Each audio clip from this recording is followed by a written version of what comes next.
Hey boys and girls, and welcome to shorter attention what I was doing and things like that. Hopefully it helps you out, hopefully.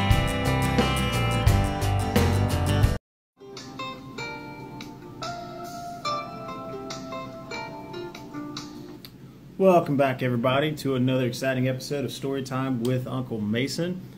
So earlier we finished up chapter 3 and now we're moving on to chapter 4, and we're going to talk about how you changed as a result of your trauma, and we're going to figure out I'm going to give you a couple examples about how you can figure out how much you have changed, and at the end of it, in the following chapters, we're going to talk more about how you can not only get back to being the person you were, but being a better person overall after going through these experiences. So just a quick reminder here, this Saturday at 9 a.m. we're going to be out at Power Park Fitness for Honor 22. We're going to be running the obstacle course out there.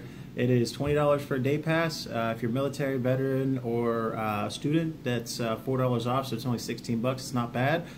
We still have Honor 22 t-shirts for sale. We have our sweet Tournament of Heroes shirts that are in blue, very form-fitting, very sexy, look great on you. Those are $15. We also have the tried and true red Honor 22 t-shirts, also form-fitting, very sexy, and very good looking for you, also $15.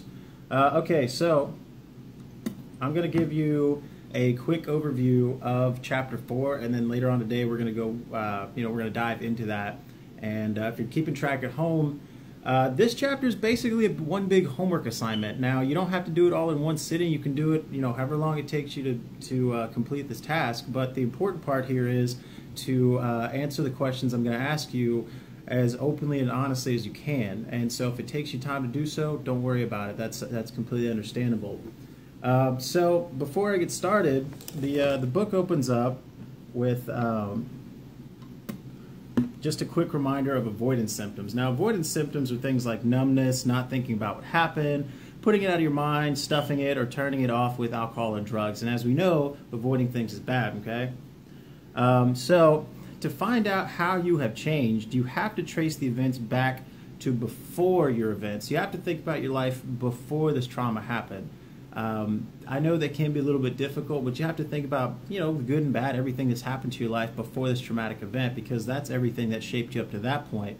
Then the traumatic event happened, and everything that's happened since has shaped you up till now. So you have to trace everything back, and you have to basically make a chronological list of the things that have happened in your life to figure out what happened and how you were and the person you were beforehand, and to figure out what happened and the person you are now. Now, a big question asked is, why do we do it? Why do we have to trace this back? Why do I got to think about this? I don't want to think about this, man. It's dumb. It just brings up hurt, and all it does is it reminds me of things I don't want to think about. So basically, the reason, according to the book, that you have to sit and retrace your stuff and you have to really think about your life and put it in a big chronological list is because it's proactive, it's intentional, it's courageous, and it will aid in your healing. Now, if you remember the 3 big mindsets you have to have whenever you're facing a trauma, trying to build a relationship, trying to fix a relationship, or just trying to fix a relationship with God or whatever God you believe in, you have to be courageous, you have to be intentional, and you have to be optimistic. So that was 2 of the steps right there, 2 of the mindsets you need to have when going into this. So many traumatic events that needed to be processed in your mind were put on the back burner for the time being. Things that needed to be thought about, judged, responded to, emoted over, mourned, accepted, or rejected were filed away properly. So that was your brain's way of basically protecting you. Because since your trauma's happened, your brain has been protecting you. It's been trying to isolate you from events that it deems dangerous. And really, after any trauma, almost any event seems dangerous. So you have to think back to what happened before the trauma, during the trauma, and after the trauma to figure out why your brain thinks it's dangerous, and just to really process it all. Now, if these are not discovered, brought out, and dealt with, they'll get worse and the whole system will suffer. And when I say the whole system, I mean you. But if they are exposed to the light of God, their power over you can be weakened and removed. So if the event is not addressed, this small problem can grow into a potentially bigger problem. Now, as you know, a snowball, if you throw it, just a baseball-sized snowball is not going to hurt. But if you throw a snowball down a hill and somehow it miraculously starts picking up other snow and it turns into a giant ball of snow and it hits someone, it could hurt. And that's ultimately what will happen if you don't address these issues here, is eventually your emotions are going to boil up. As much as you want to stay stern and cold on the outside, on the inside, your body knows you and your brain knows you very well. And what's going to happen is these are going to bubble over into things that you can no longer control. So I'm going to talk a little bit, I'm going to use a little quote here from the book that's called Silence versus Talking. Now, this basically says that what we have learned from the Vietnam experience is that denial and silence are not beneficial ways of coping, but talking about it in some strange way seems to be therapeutic. Naming and talking about our experiences, no matter how tragic, takes much of their control and power away. Silence and denial, no matter how subtle, only further break the heart and bring no healing to the scream.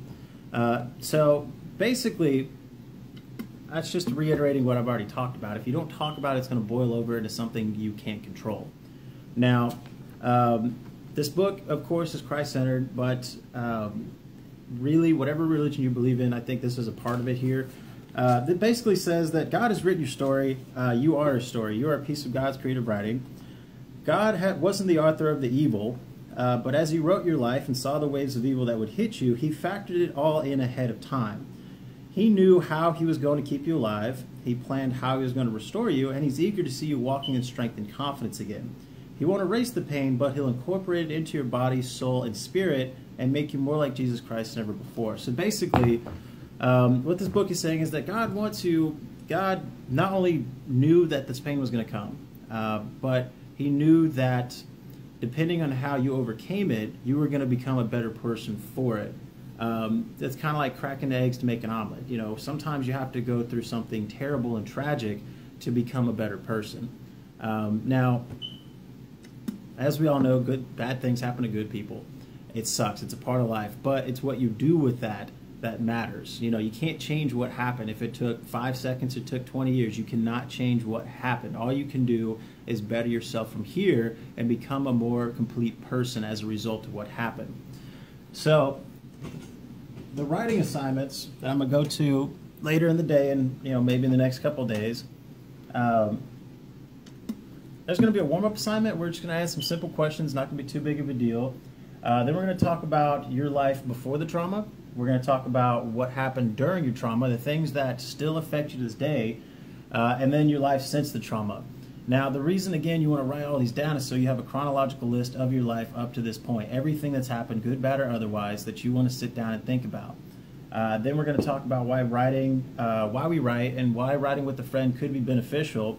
And then there's another part in there called inviting Jesus into your pain. And this is the part where you know, you're going to ask God and Jesus Christ to come in your life and help you get through your pain, help you walk through it, help you mold you into a more complete person. So that's the overview for Chapter 4. I'm going to go ahead and knock out some push-ups, and I will get out of here.